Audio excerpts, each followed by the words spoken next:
My best friend used my trauma as her personality online. So, I took everything back. My name is Kayla, I'm 24, and my best friend turned my worst memories into her personal brand. We met in college, freshman year orientation. Her name is Jenna, and she was everything I wasn't. Loud, confident, instantly popular. I was the shy kid who just transferred after a pretty rough couple of years. Family drama, an abusive ex, a messy breakdown that landed me in therapy. I didn't talk about it much. When I finally opened up to Jenna, it was in pieces. Late at night in our dorm, her sitting on my bed listening with wide eyes while I shook and cried and tried to put words to stuff I'd never said out loud. She hugged me, brought me tea, said things like, "You're so strong, I can't believe you went through that." It felt like the first safe friendship I'd had in a long time.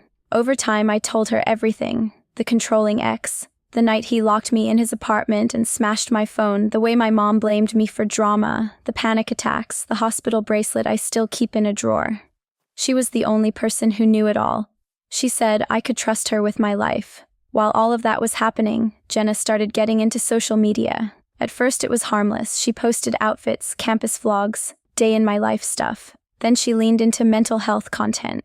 She'd film little videos about anxiety, toxic relationships, healing. I remember feeling proud of her, even a little inspired. I thought, she's using her voice to help people. I had no idea that the voice she was building was actually mine. The first time I felt weird about it was over something small. She posted a story time about a friend whose ex tracked her phone and isolated her from everyone. The story was beat for beat my situation, down to the detail about him deleting my contacts and making me re-add only the people he approved. The comments were full of, "OMG girl, you're so strong," and "I can't believe you went through that." Jenna replied to them with crying emojis and, "It was a lot, but I'm healing." I stared at my screen, feeling like I'd swallowed rocks. I tried to brush it off. Maybe she'd blended her stuff with mine. Maybe I was being sensitive. I texted her, "Hey, that video sounded a lot like my story, LOL." And she replied, "Babe, you inspired me to talk about my own experiences, love you." I let it go, but then it kept happening. She made videos about having a mom who dismissed her depression, about going to the hospital after an attempt, about waking up with a plastic bracelet on her wrist and deciding to choose life. I had never told anyone about that bracelet except her. She even described the exact phrase my mother used. "Stop being dramatic. Other people have it worse." Word for word. It got worse when one of her videos went viral, 3 million views, thousands of comments calling her so brave and the voice of survivors. Brands started reaching out. She got a sponsorship with a therapy app. She wrote, "If my pain can help even one person, it's worth it." And I just sat there staring at my phone thinking, it's not your pain. I started noticing people on campus recognizing her, coming up to say, "I saw your video about your abusive ex. You're so inspiring." She would thank them and hug them while I stood next to her, invisible, watching my own memories get handed back to me with someone else's name on them. The breaking point came when she launched a podcast. She texted me, "OMG babe, I'm finally doing it. Healing with Jenna drops Friday. You're gonna cry." I listened to the first episode alone in my room.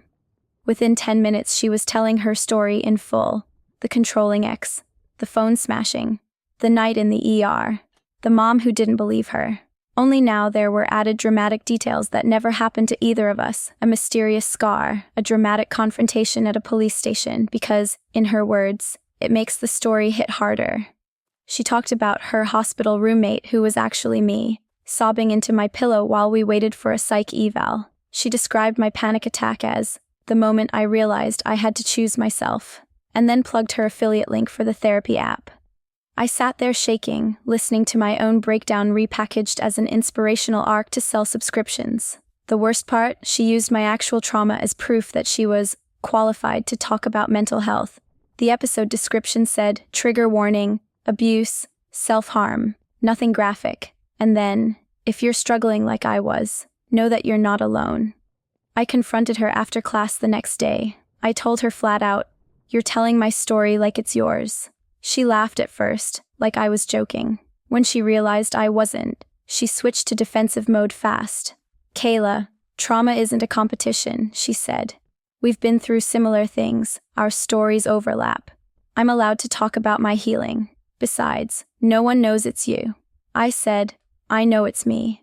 You literally described my hospital room and my mom's text messages. She rolled her eyes.